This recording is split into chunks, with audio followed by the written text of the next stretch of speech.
निकालौँ कुनै तरिकाले, उहाँको एउटा नेतृत्व कुनै आवश्यकता छ। मेरो चाहिँ आग्रह छ तपाईहरु सबै यो न्यूनतम कुराहरुमा सहमत भएर एउटै पार्टी बनाउनुस् भन्ने हो। त्यसको निम्ति रविजीलाई पनि निकालौँ कुनै तरिकाले, उहाँको एउटा नेतृत्व कुनै आवश्यकता छ।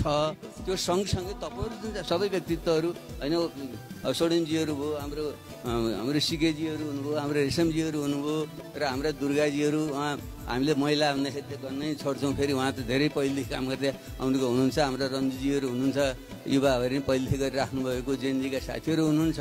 यसको चाहिँ एउटा राम्रो चाहिँ कलेक्टिभ टिम चाहिँ बनाएर चाहिँ अगाडि जान सक्ने हो भने काङ्ग्रेस र कम्युनिस्ट नामका ब्रान्डका पार्टीहरूले जनतालाई चाहिँ ठगेर जुन दुर्दशामा पुर्याएका छन् त्यसबाट नेपाली जनतालाई मुक्त गरेर साँच्चैको विकल्प दिन सकिन्छ।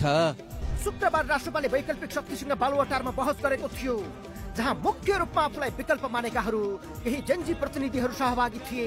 त्यहाँ बाबुरामले रविलाई बाहिर निकाल्नुपर्छ, उनकै नेतृत्वमा पुराना विरुद्ध चुनावमा जानुपर्छ र सबैलाई शोहोर शहर बनाएर देशको नेतृत्व गर्नुपर्छ भन्ने कुरा गरेका हुन्। नै बाबुरामले रविलाई भेट्न कारागार गएका बेला पञ्चायतमा समेत नगरिएको व्यवहार राज्यले गरेको भन्दै अभिव्यक्ति दिएपछि राष्ट्रपाका लागि मुद्दा नै बनेको थियो।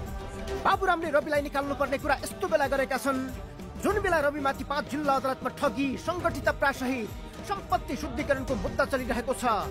बाबुरामले रविलाई निकाल्नुपर्ने कुरा यस्तो बेला गरेका छन् जुन बेला उनी आरोपी हुन् भन्दै आफूलाई विकल्प भन्ने नयाँ शक्तिहरू नै मोर्चाबन्दी गरी घेराबन्दीमा उत्रिएका छन्। संकटका बेला रवि नेतृत्व गर्ने तयारी सहित बाहिर आएकै थिए, तर जन्जीहरूले गो ब्याक टु जेलको अभियान नै चलाएर अस्वीकृत गरेको अवस्थामा बाबुरामले रविलाई निकाल्नुपर्ने कुरा गरेका छन्।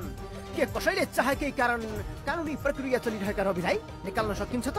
यो सरकारवादी मुद्दा हो। सरकारले चाहेर केही हस्तमा सहज हुन सक्छ। विगतमा सरकारले चाहेर केही व्यक्तिको मुद्दा फिर्ता लिएको देखिन्छ।